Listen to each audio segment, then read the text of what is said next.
Donc, on va commencer. Donc, on a deux sujets d'actualité.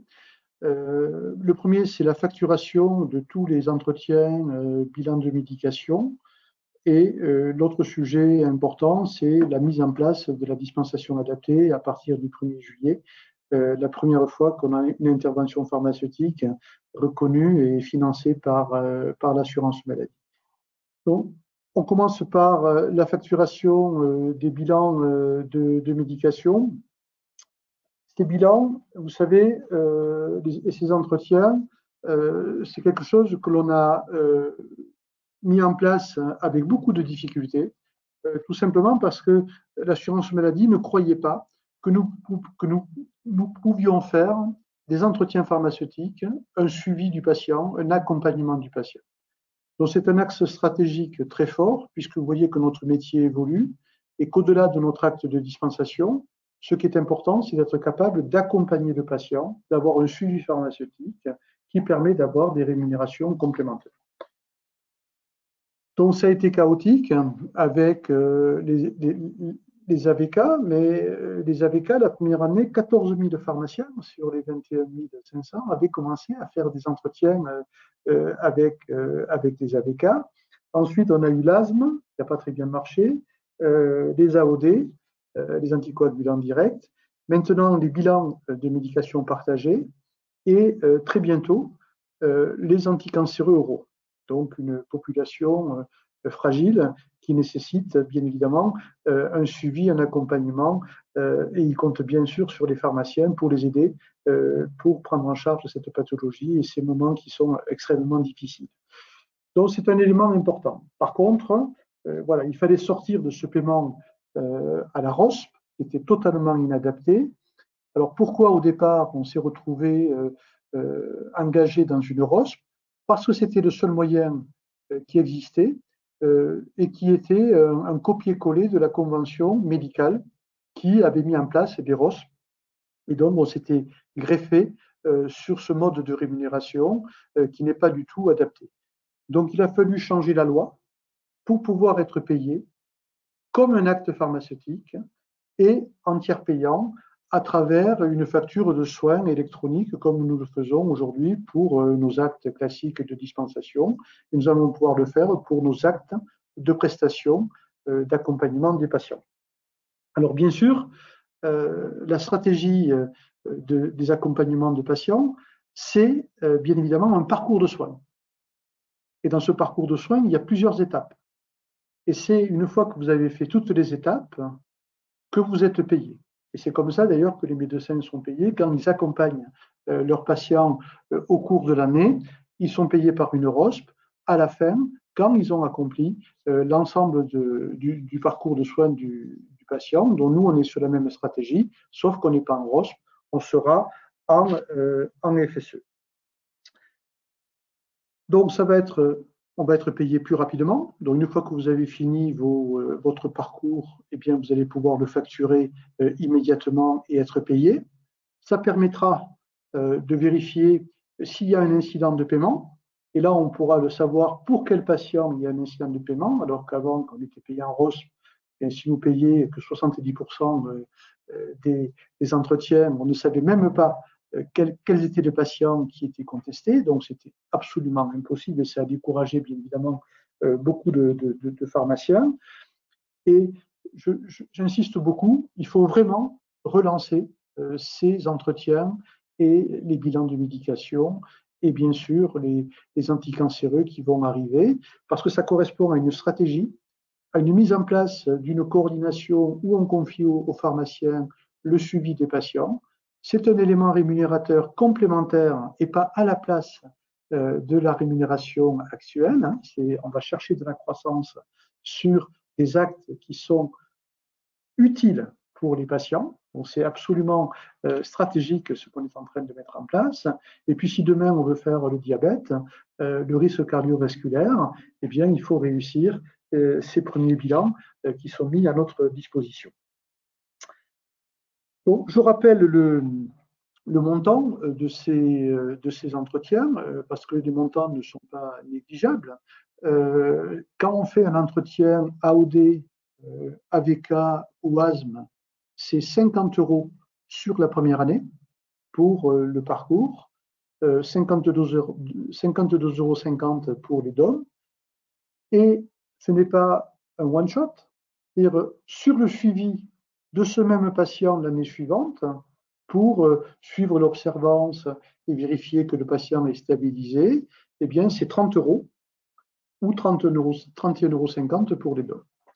Pour les bilans partagés, on est à 60 € sur la première année, 63 € pour les DOM, et 20 € l'année suivante si on est sur un suivi classique, et 30 € s'il y a un changement de traitement, il va falloir refaire une analyse clinique et pharmaco de la situation et de la prescription.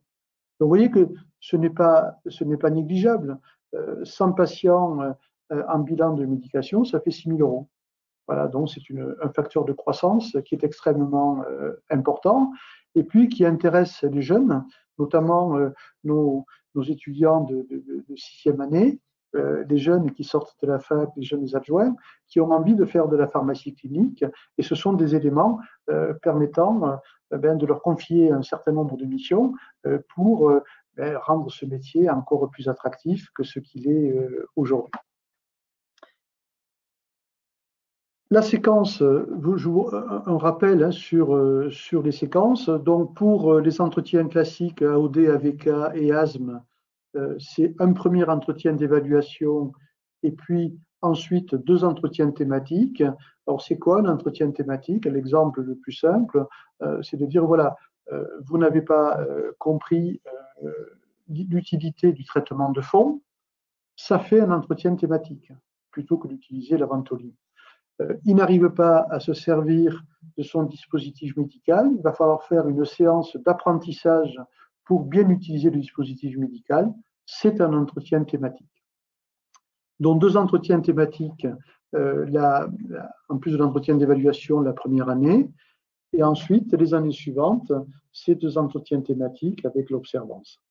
Pour les bilans de médication partagés, je vous rappelle que c'est un premier entretien qui est un recueil de la situation du patient, qu'est-ce qu'il prend comme médicament, qu'est-ce qu'il prend à côté comme médicament, l'ensemble des prescriptions, spécialistes et généralistes, dont on fait une analyse de l'ensemble des médicaments qu'il prend, également de l'observance. On transmet cette information au médecin traitant avec éventuellement des propositions si certains médicaments peuvent poser problème ou certains dosages peuvent poser problème, notamment puisqu'on est en présence de personnes âgées, où les fonctions parfois rénales et hépatiques ont été affectées. Et ensuite, un entretien de suivi et un entretien d'observance. Ça, c'est la première année, 60 €. Et les années suivantes, c'est s'il y a un changement de traitement, une nouvelle analyse, mais qui va juste porter sur le changement de traitement, un entretien de suivi d'observance. Et s'il n'y a pas de changement de traitement, c'est 2 entretiens d'observance uniquement l'année suivante. Et ça, c'est pendant 10 ans, pendant 15 ans, pendant 20 ans. Vous vous occupez de votre patient, vous vous occupez de votre personne âgée, vous vous occupez de votre patient chronique et vous l'aidez à adhérer à son traitement, à comprendre le traitement, à être observant. Voilà, c'est un vrai métier qui est dans à la fois le bon usage du médicament et l'accompagnement et le suivi des patients. Donc, un champ nouveau qui s'ouvre pour les pharmaciens et rémunéré. Parce que parfois on faisait ce travail, mais ce n'était pas organisé, ce n'était pas reconnu, c'était invisible et ce n'était pas rémunéré. Donc là, on a mis ça en évidence, donc maintenant il faut s'en saisir et le prendre comme un axe stratégique, prioritaire dans l'évolution du métier, en y impliquant l'ensemble de l'équipe officinale, les pharmaciens titulaires et pharmaciens adjoints, et ça permet aussi voilà, de souder l'équipe à travers ces projets et cette pharmacie clinique qui est l'avenir de la pharmacie d'office. Sur le mode de facturation, donc la nouveauté, donc pour pouvoir passer de la ROSP à la facture de soins électroniques, comment on l'a fait?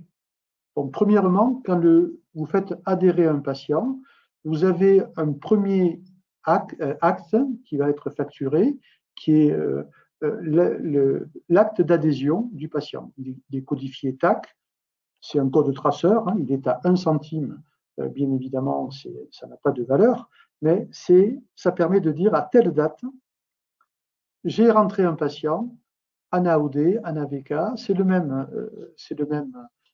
code pour l'ensemble des thèmes d'accompagnement. Donc, date d'entrée, un TAC, avec le patient qui est facturé avec ce 1 centime, le pharmacien qui est à la fois, bien sûr, celui qui facture et le prescripteur, et c'est dans le cadre de la FSE. Ensuite, vous avez un code pour la première année. Pour les anticoagulants, c'est AKI, donc c'est AVK, entretien première année, initialisation. AOD, c'est AOI, etc. Donc vous avez tout ça sur les fiches qui sont à votre disposition sur le site de l'USPO. Et pareil pour les bilans de médication. Donc BMI initial première année. Et ensuite, vous avez les codes pour la seconde année, qui s'appellent S, AKS, parce que c'est le suivi, c'est la seconde année. Et donc, vous avez ces codes pour AOD, AVK et asthme, mais vous avez 2 codes pour la seconde année pour les bilans de médication, puisqu'il peut y avoir un changement de traitement. Donc, c'est BMT, changement de traitement, BMS, juste quand c'est le suivi. Comment on facture?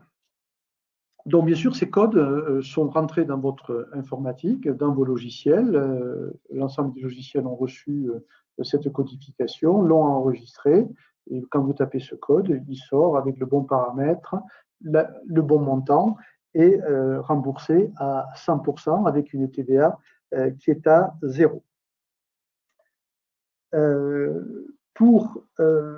Vous savez que ce que l'on peut faire sur ces entretiens, on peut le faire également en télésoin, sauf le premier entretien initial.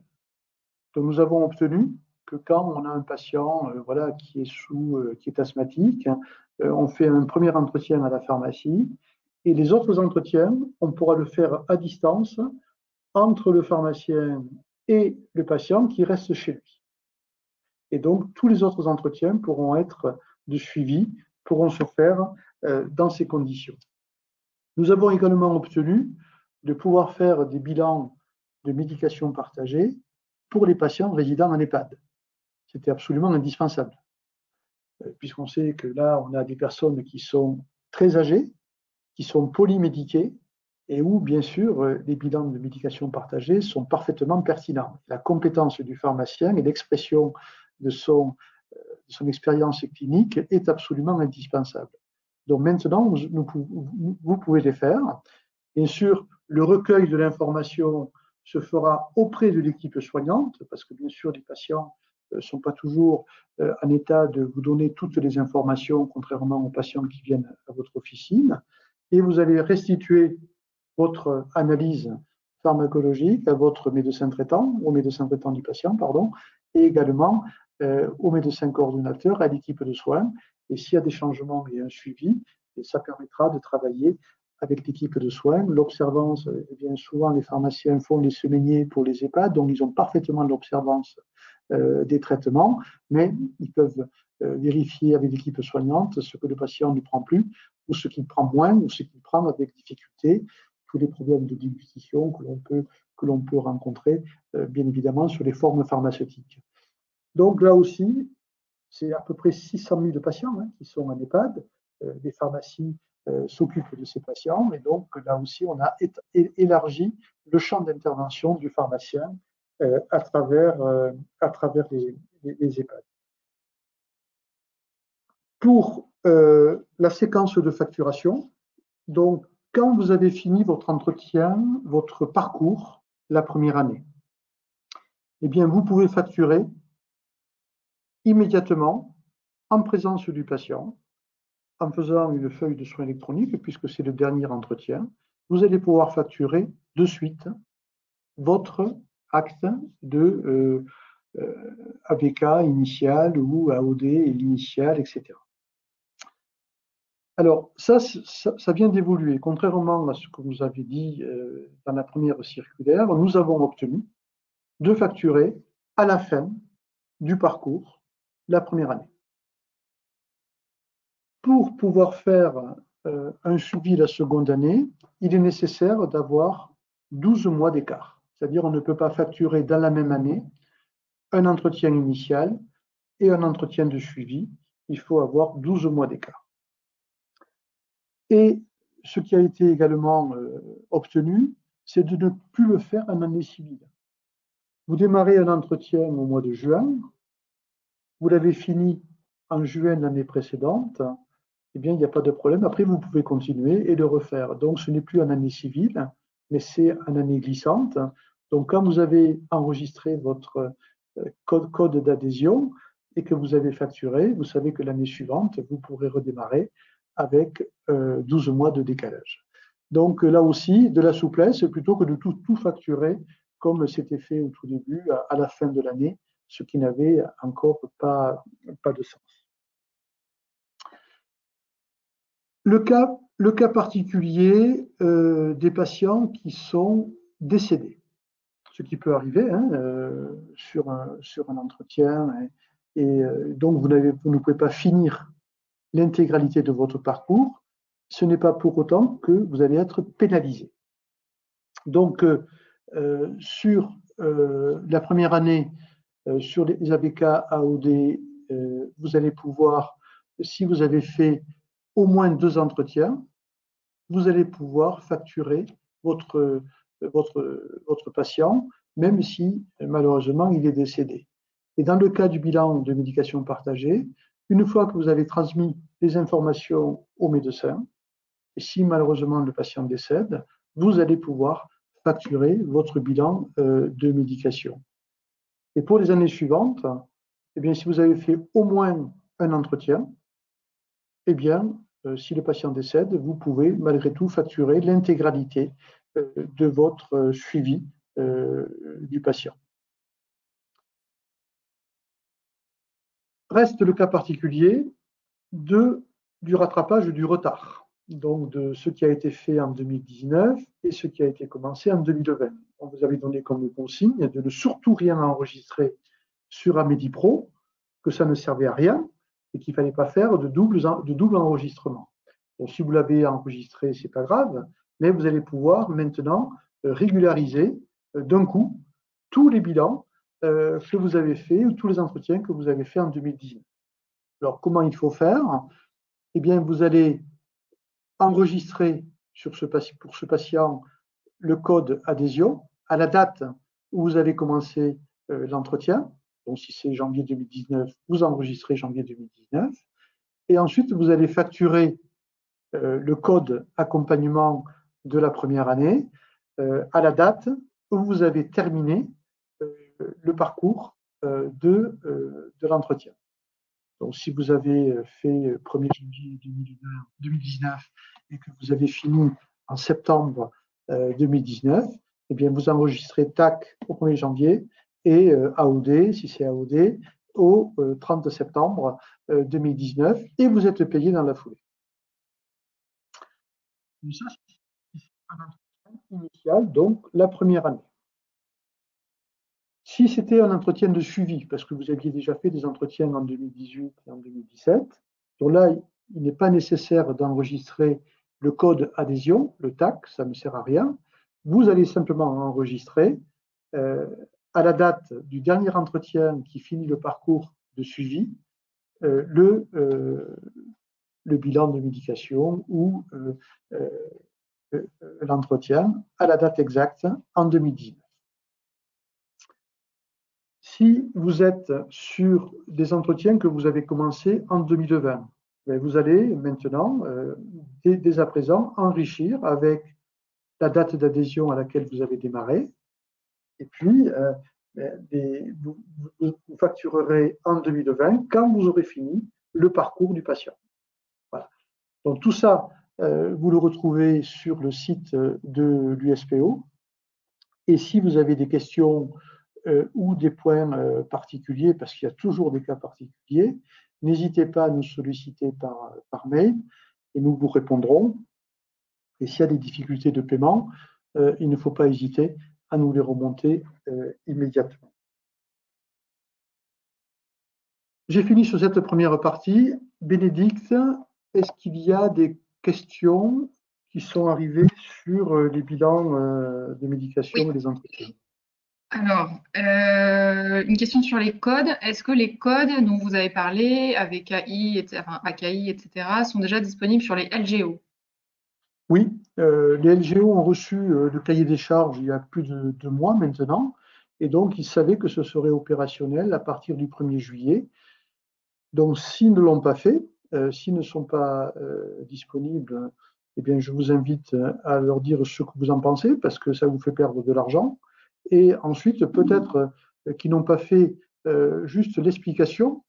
Parfois, c'est le tuto hein, qui n'a pas été envoyé dans les délais, puisque eux aussi ont été un petit peu surchargés.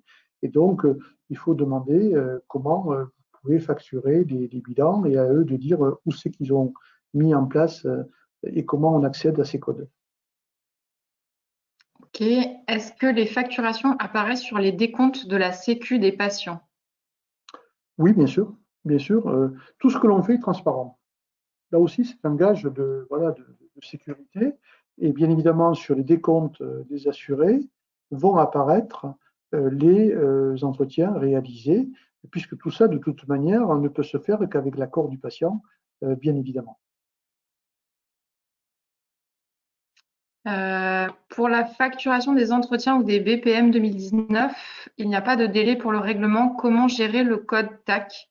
Doit-on le faire en même temps que la facturation de l'entretien ou du BPM ou pas de code spécifique? J'y avais un peu répondu. Alors, je ne sais pas si j'ai bien compris. Vous avez fait un bilan de médication en 2019. Si vous l'avez commencé au mois de mai, et là, vous mettez TAC à la date où vous avez commencé.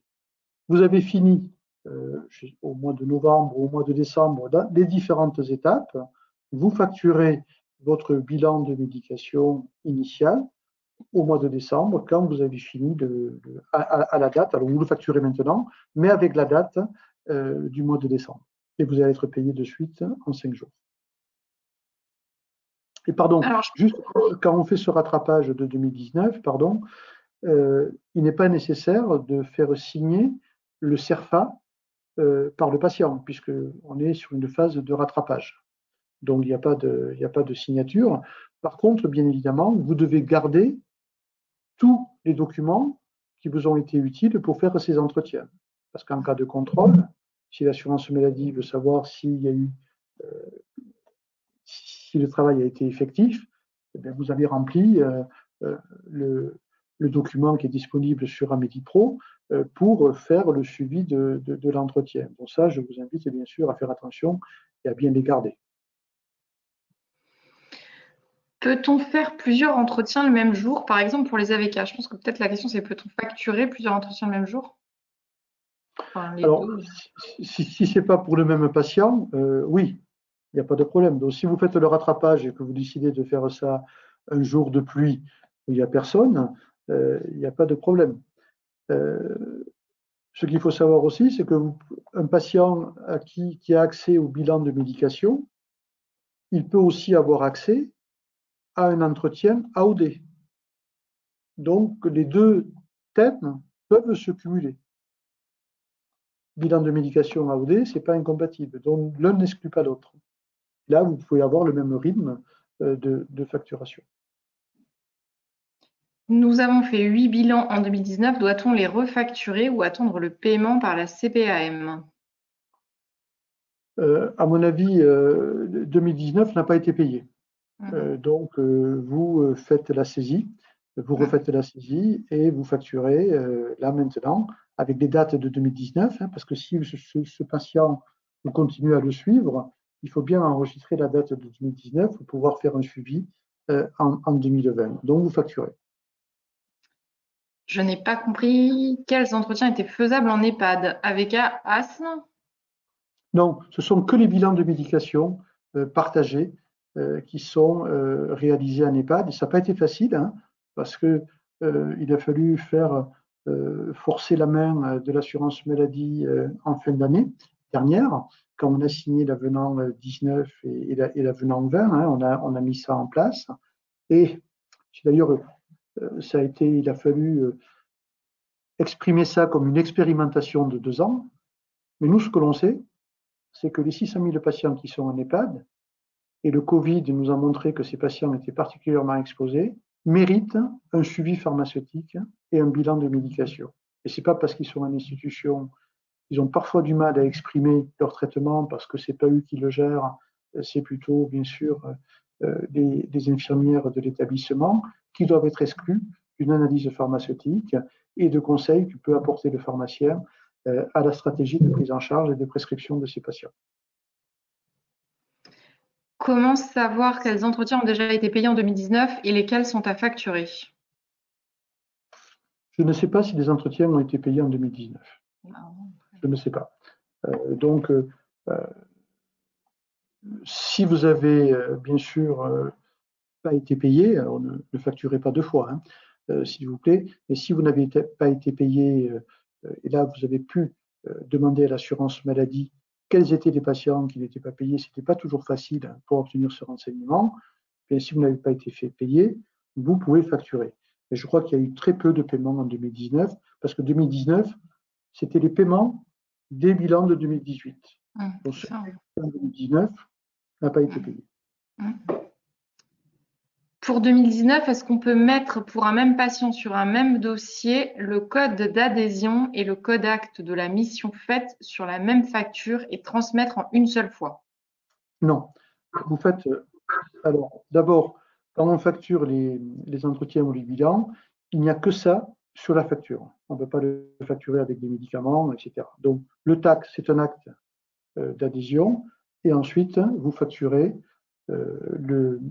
l'entretien initial sur la facture suivante, mais vous faites 2 factures, puisqu'il y aura 2 dates différentes. Donc, on ne peut pas faire sur la même facture 2 dates différentes, puisqu'il y a cette information qui est indispensable. Et bien sûr, si vous faites bilan de médication et AOD, bien, vous faites 2 TAC, donc 2 codes d'adhésion, qui peuvent être à la même date, mais vous en faites 2, et ensuite vous facturerez sur une facture séparée ce qui relève du bilan de médication et ce qui relève de l'AOD. Ouais. Vous répondez à la question là, en cas de long entretien avec A plus BPM, alors 2 facturations. Ouais. Est-ce qu'il faut respecter un délai minimum entre les différents entretiens d'un même thème et entre 2 thèmes différents, si le patient, par exemple, est sous AVK et AOD? Et sous AVK et AOD? Et AOD.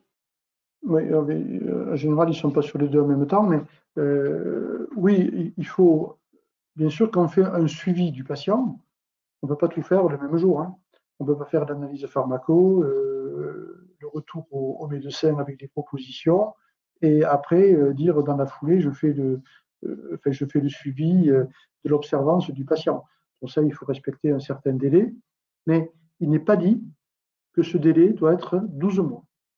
Il peut se faire sur un délai plus court. Par contre, l'année suivante, l'entretien du suivi ne pourra se faire que 12 mois après. Il faut qu'un écart de 12 mois, on ne peut pas faire sur la même année de facturation. C'est la seule contrainte que l'on a aujourd'hui. S'il y a une année sans entretien entre l'année initiation et l'année de suivi, faut-il recommencer le protocole de l'année d'initiation? Excusez-moi. Si Pas facile comme question. S'il y a une année sans entretien entre l'année initiation et l'année de suivi, faut-il commencer le protocole de l'année d'initiation? Non. Une fois que vous avez attaqué l'initialisation, même si ça a pris 18 mois, eh bien, après, c'est un entretien de suivi. Est-ce que la signature de l'adhésion par le patient est toujours obligatoire ou l'accord oral suffit? Non, il faut récupérer un document sur Amédipro qui est un engagement du patient à accepter de rentrer dans ce parcours de soins et dans ces entretiens réguliers avec le pharmacien. Donc, ça fait partie des documents que vous devez garder en cas de contrôle. Et puis, c'est aussi en cas de contestation de la part d'un patient, de dire, attendez, vous ne vous rappelez pas, vous m'avez signé un papier. Donc, il faut être, voilà, je pense qu'on allège les choses, hein, on est en train de les alléger sérieusement, mais ce n'est pas pour autant qu'il faut relâcher en rigueur, mais les pharmaciens ont d'habitude de la rigueur. J'ai commencé des bilans de médication en décembre 2018 et je les ai terminés en 2019. Comment dois-je facturer? C'était un entretien d'initialisation, je suppose. Vous mettez 1er janvier 2019 pour le traitement, enfin pour le code d'adhésion, et puis vous facturez à la date à laquelle vous avez fini en 2019. Comment faire un BPM pour un patient en EHPAD qui n'a plus toute sa tête? Justement, c'était bien ça la difficulté, parce qu'on savait qu'un certain nombre de patients étaient moins autonomes et ne géraient plus leur traitement. Donc la dérogation que nous avons obtenue, c'est d'avoir un échange et un recueil d'informations avec l'équipe de soins, que ce soit bien sûr les infirmiers, mais également le médecin coordonnateur, en récupérant la fonction rénale, en récupérant les difficultés, savoir si la personne est toujours alitée ou si elle peut se déplacer, si elle a des difficultés de déglutition. Voilà, toute une série d'informations qui nous permet, d'ailleurs, les informations seront plus riches parce qu'en général, on va récupérer la biologie et ce n'est pas toujours facile de récupérer la biologie avec le patient. Donc, ça permet de renforcer l'intervention du pharmacien dans l'EHPAD. Le pharmacien, quand il vient en EHPAD, il ne fait pas juste qu'apporter des médicaments. Et là, il va non seulement apporter des médicaments, mais en plus, il va participer à la stratégie de prise en charge du patient qui va évoluer, bien évidemment, parce que ces patients ont des situations qui parfois se dégradent très vite et qui nécessitent des réadaptations. Et d'avoir le pharmacien qui émet son avis avec son expérience clinique aide les médecins. Et d'ailleurs, quand on travaille en EHPAD avec le médecin traitant et médecin coordonnateur, je peux vous dire que ça renforce et ça permet d'avoir un dialogue extrêmement enrichissant pour les uns et pour les autres. Le LGO nous demandera-t-il un scan? Un scan alors, bien sûr, vous pouvez enregistrer toutes les pièces que vous allez faire signer par votre patient dans la fiche patient, en le scannant. Mais on n'envoie rien à l'assurance maladie. C'est-à-dire que ce qu'on envoie, le bilan que l'on va envoyer au médecin, c'est du médical. Donc ça, vous gardez le double, vous le faites passer par messagerie sécurisée.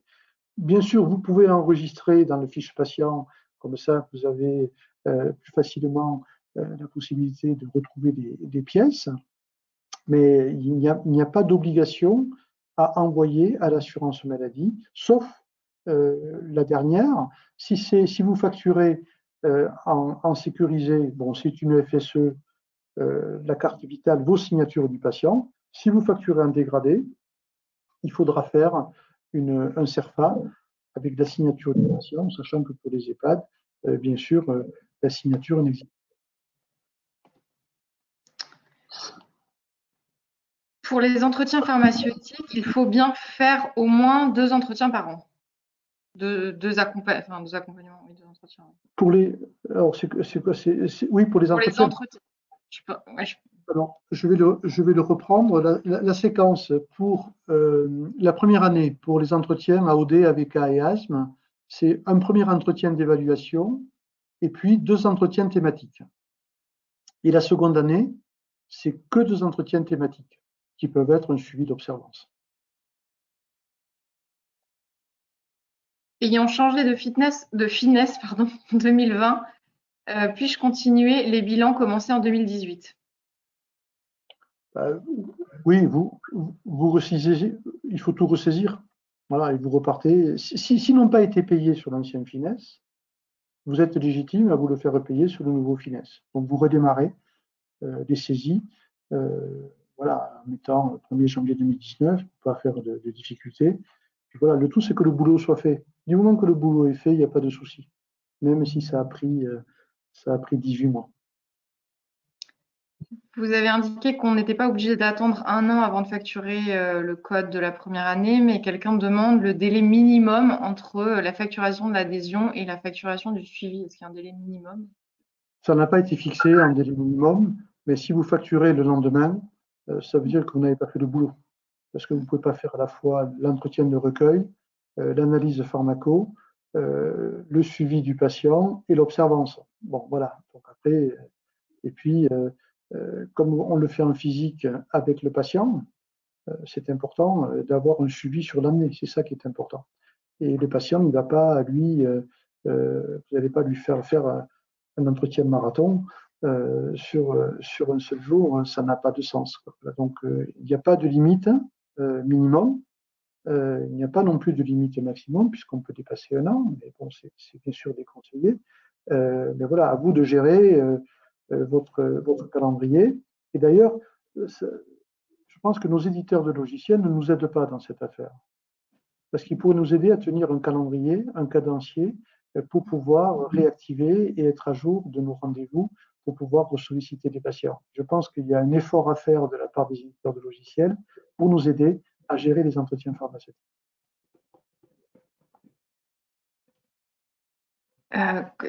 Comment faire des bilans de médication si les médecins ne sont pas d'accord avec cette démarche? On n'est pas obligé de demander l'autorisation au médecin pour faire des bilans de médication. Donc, si le patient est d'accord, vous pouvez faire un bilan de médication. Vous pouvez faire votre analyse pharmaco et l'envoyer au médecin. Et si le médecin vous dit ça ne m'intéresse pas, eh c'est pas grave. Il ne tient pas compte de votre avis, mais vous continuez à faire le suivi du patient. Voilà, c'est dommage, mais je crois que s'il y a un côté positif de l'après-Covid, tout le monde a compris qu'il fallait travailler ensemble et pas l'un contre l'autre. Et les médecins savent, et d'ailleurs la grande majorité des médecins savent que quand le pharmacien leur passe un coup de fil, c'est qu'il y a un souci et qu'il vaut mieux avoir un dialogue. Et donc quand on fait une proposition sur une alternative thérapeutique, parce que le patient a du mal, qu'il n'a pas osé en parler au médecin, qu'il ne prend pas ce médicament sans le dire au médecin et que vous le découvrez, c'est important, c'est une information importante à la fois pour le patient, mais également pour le médecin. Savoir qu'il prend tel médicament qui est prescrit par un spécialiste, alors que le médecin généraliste n'est pas informé, je peux vous dire que de temps en temps, les médecins vous disent merci, parce que je comprends mieux maintenant pourquoi il n'allait pas bien, mais il ne me l'avait pas dit. Voilà. Donc, alors c'est sûr que ce n'est pas toujours facile, parce que certains médecins ont des a priori, mais je crois que des choses sont en train d'évoluer énormément et tout le monde a bien compris que la population vieillit, que les patients qui sont plus fragiles, ils nécessitent un suivi, un parcours de soins. Ce parcours de soins, il doit être multiprofessionnel. Il ne peut pas être monoprofessionnel. J'en ai encore quelques-unes. Si le patient était dans une pharmacie avec un suivi BPM et change de pharmacie, serait-il possible, au bout d'un certain temps, de refaire un BPM dans une autre pharmacie du coup? Oui, si l'autre pharmacie n'a pas fini le boulot, alors je ne m'en rappelle plus. Alors, je suis désolé, mais je crois que c'est le premier qui a fait le bilan Oui, qui peut le facturer.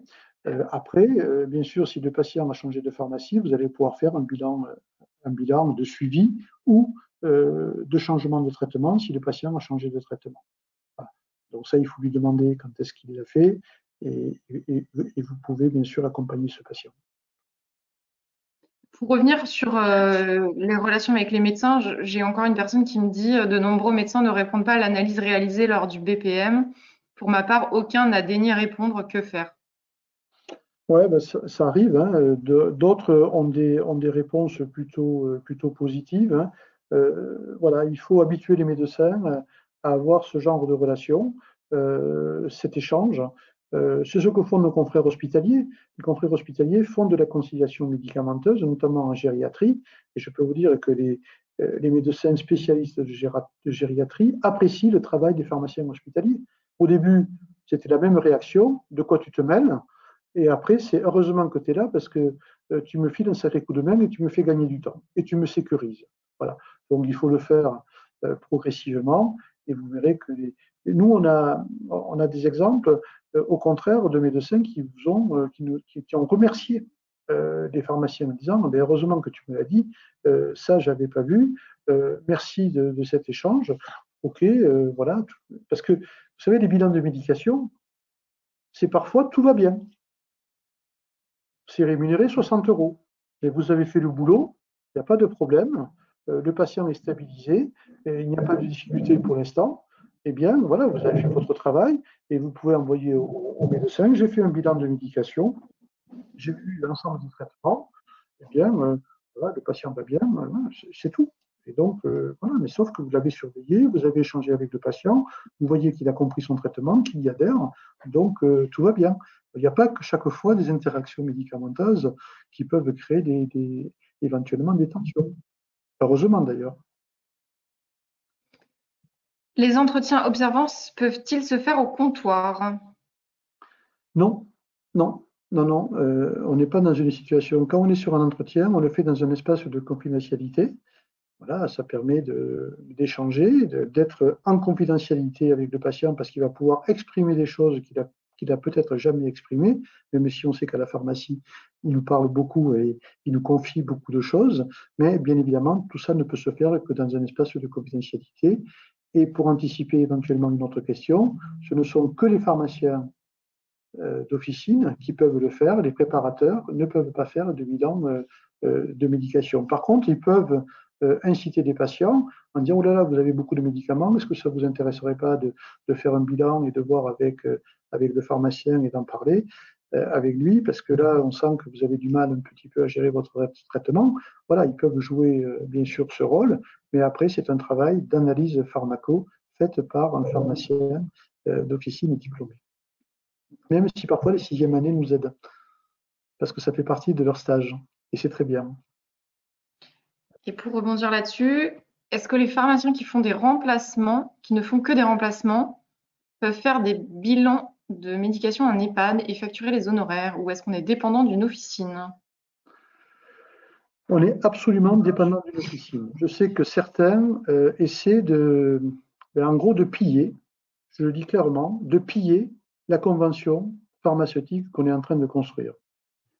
Et que certains voudraient le faire en dehors de l'officine. Ce qui est totalement incohérent, puisque le pharmacien connaît le patient, lui délivre les médicaments et peut être un expert en pharmacie clinique en prenant le temps, dans un espace de commercialité, de suivre ce patient, peut-être pendant 15 ans, pendant 20 ans. On a mis beaucoup de temps à travailler avec les pharmaciens hospitaliers pour que l'on montre que le pharmacien d'officine n'est pas un commerçant, que c'est aussi un expert du médicament. Et donc, on a fait enfin tomber les barrières entre la vision hospitalière et la vision officinale. Et d'ailleurs, on travaille très bien avec la Société de pharmacie clinique pour justement rapprocher nos deux professions parce qu'on a les mêmes problématiques. Et qu'on peut échanger justement le bilan de médication avec notre confrère hospitalier qui est en train d'accueillir un patient et il a besoin de faire une conciliation. Eh bien, si le pharmacien d'officine a déjà fait une partie du boulot, il va pouvoir s'en servir et entraîner, enclencher un dialogue. Des pharmaciens qui sont hors sol, qui ne connaissent pas le patient et qui viendraient donner un avis pharmaceutique dans le dos du pharmacien d'officine, ça ne pourra que créer de la complexité dans le parcours de soins et créer des conflits dans la profession. Donc, ça n'a pas de sens.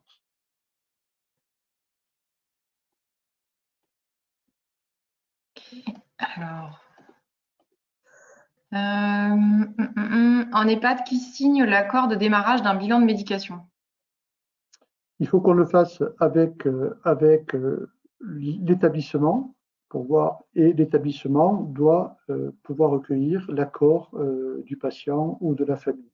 Donc, c'est avec l'établissement de mettre en place une stratégie, de proposer des bilans de médication pour l'ensemble des résidents et la démarche administrative doit se faire au sein de l'EHPAD, mais ça se fait très facilement avec le médecin coordonnateur ou avec le directeur de l'établissement qui voit ça d'un très bon œil parce que, en fin de compte, on fait marcher la coordination au sein de l'équipe de soins. Et pour eux, c'est extrêmement intéressant et extrêmement enrichissant. Toujours sur les EHPAD, pour pouvoir faire un BPM en EHPAD, est-ce que le patient doit être un patient de la pharmacie? Ah, oui, oui. C'est cohérent. C'est-à-dire, c'est le pharmacien qui délivre les médicaments, qui fait le bilan des médications. Il connaît le traitement, c'est lui qui amène les médicaments, et c'est bien évidemment lui qui doit suivre le patient. Il ne faut pas qu'il y ait deux pharmaciens. Un pharmacien qui fait de l'expertise, un pharmacien qui fait de la dispensation. Sinon, ça veut dire que le pharmacien qui fait de la dispensation, eh bien, tout le travail qu'on est en train de faire évoluer ce métier vers la pharmacie clinique, est complètement court-circuité. Donc, il faut être cohérent. Bien évidemment, c'est le pharmacien qui dispense, qui fait le bilan de médication pour son patient. En cas de contrôle, la Sécu a-t-elle le droit de consulter les BPM vis-à-vis du secret médical, etc.? Ben, si c'est un médecin conseil ou un pharmacien conseil qui vient faire le contrôle, oui, il peut regarder le contenu puisque c'est un professionnel de santé et ils sont habilités à le faire.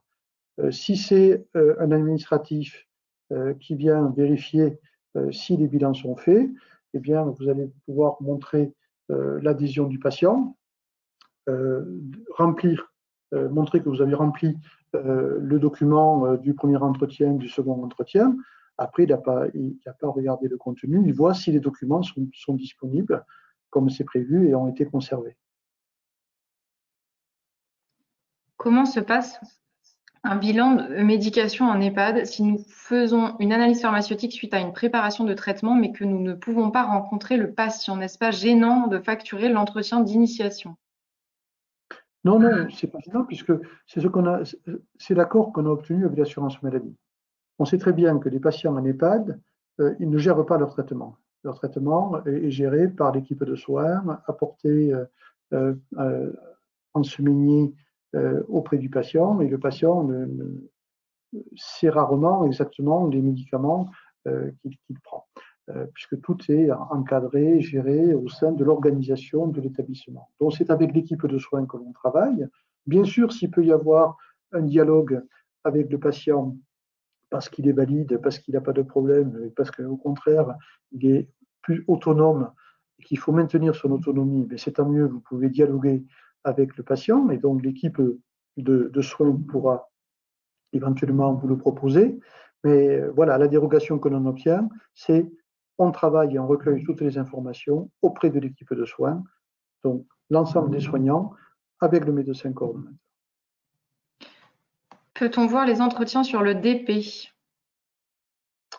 Non, ce n'est pas prévu. Par contre, ce sera enregistré sur le DMP, le dossier médical partagé. Comment peut-on réaliser un BPM quand on n'a pas accès à tous les autres documents médicaux et qu'on a du mal à avoir les informations avec les médecins? Alors, d'abord, quand on fait un BPM classique, c'est le patient qui vous donne toutes les informations.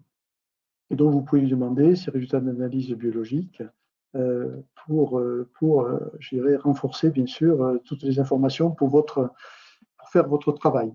Après, le reste, qu'est-ce que vous voulez récupérer? Le résultat de compte rendu opératoire de sa prothèse de hanche, ça n'a pas beaucoup d'intérêt. Ce sera disponible dans le DMP.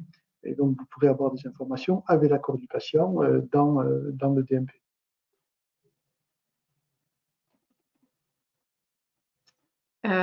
Sur quel support doit-on réaliser le BMP? Papier avec notre écriture plus lisible ou existe-t-il un cadre informatique pour réaliser un support plus clair et lisible? Alors, malheureusement, le document qui est disponible sur Amélie Pro est un PDF, donc c'est pas top. Ça veut dire que, voilà.